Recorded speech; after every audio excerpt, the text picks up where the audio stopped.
Imagine yourself in a world veiled in perpetual mist, where the ground beneath you is the overgrowth of an exceedingly ancient life form, rising from the depths of the ocean to create spires that reach far into the sky. This is the kind of world the ancestors of the Arjhan, the Karakoa, the Amaijo, and the Dlakit would have found themselves in, a world of mist and spires.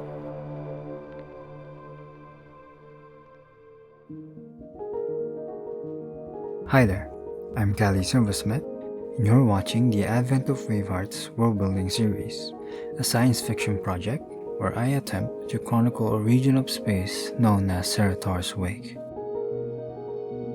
Our journey of exploration begins here in the Jade Palisades star cluster on a planet-satellite system collectively known as the Waveheart Spheres. Through various records and stories, we'll piece together the 6 million year timeline of this world and discover the multifaceted lives of its inhabitants. Helping me with this task is the ship's main computer, Mouse. They will be narrating the anecdotes of notable figures in the history of the Waveheart Spheres. But before we delve into the ancient past, let's have a glimpse of a more recent development in the timeline, the context of which I hope will become much clearer as we get further into the series.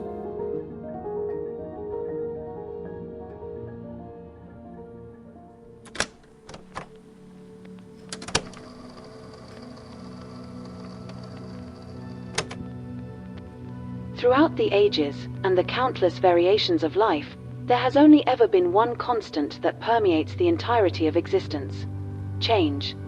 Nowhere is this process more exemplified than in the ecology of the entity. In the year 4038, 2 decades since the Waveheart outbreak, and a mere 5 years after the union between the Karakoa and the Arjhan polities, the renowned ecologist and pioneer Kyhan embarked on an expedition to the surface of the Greater Sphere. Although the Arjhan have been on the planet once before, this mission and crew was the first to utilize a phase-capable lander. Developed in partnership with the Bahari hierarchy, the lander and its plethora of technological advancements provided its crew safe habitation and ample opportunity to conduct research for an extended period of time. Their expedition lasted for more than 6 months and had the crew exploring the vast territories of the Karakoa, where enormous stone edifices were displayed proudly at the heart of every major city. They visited sites of fallen civilizations whose ruins were believed to be the dwellings of their shared ancestors. And they traveled through dense overgrowth, documenting the abundance of life around them, all the while being in awe of the towering spires that dotted the countryside.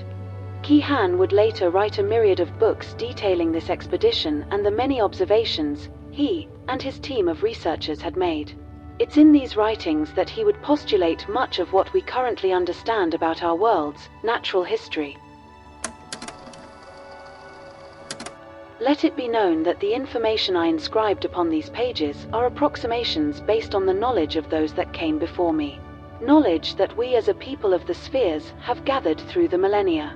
From the scriptures of Elon, to the accounts of the Amaijo, the doctrines of the Karakoa, the E2 cylinders of Bahar, and the innumerable discoveries of our time's most brilliant minds. I give thanks to thee, for it's through your valiant efforts that we have come to understand our shared histories.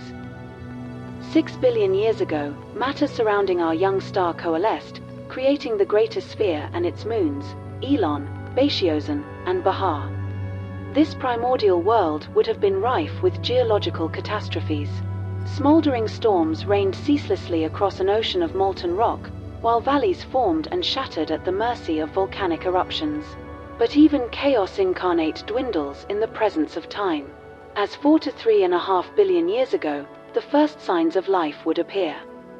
Very little is known about these ancient life forms, save the small traces of their activity locked away inside ancient stones.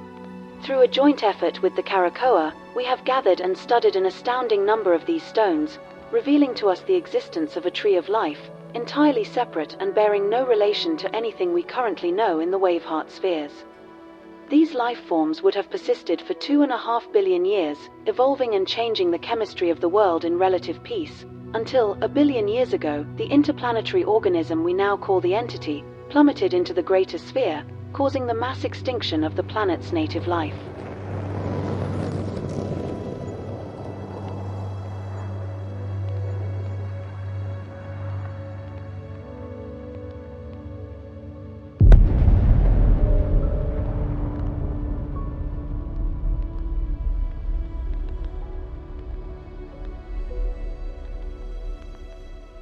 Though we may never know the true nature of these primordial beings, the revelation of their existence has left a lasting mark in all our hearts, further motivating our desire to unravel the mysteries of the entity and find its origins amongst the stars.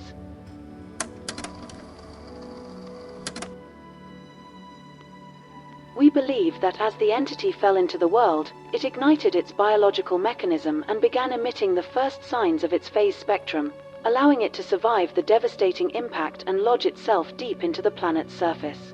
Through fire and rock, it took root and gorged upon vast amounts of minerals, satiating its immense growth and accumulating water.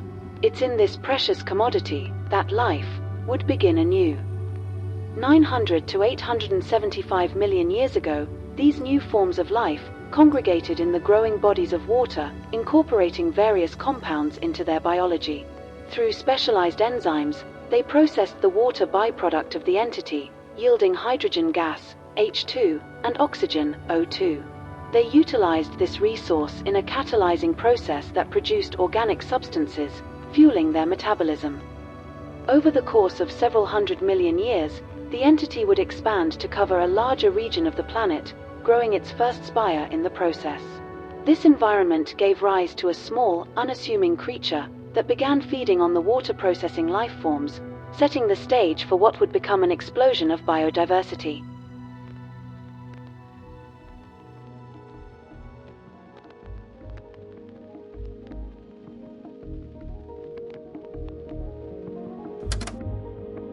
Thank you so much for watching. If you enjoyed this video, consider subscribing to the channel and comment down below what you think about the project so far.